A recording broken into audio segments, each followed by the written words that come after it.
ASN 24 news Bhadradri Kothagudem జిల్లా.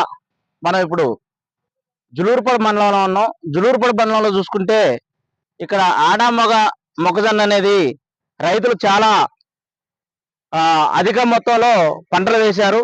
మరి ఆ పంటల వల్ల వాళ్ళకి లాభం ఉందా నష్టం ఉందా అనేది వారి మాటలో అడిగి తెలుసుకునే ప్రయత్నం చేద్దాం. నమస్తే అండి. నమస్తే అండి.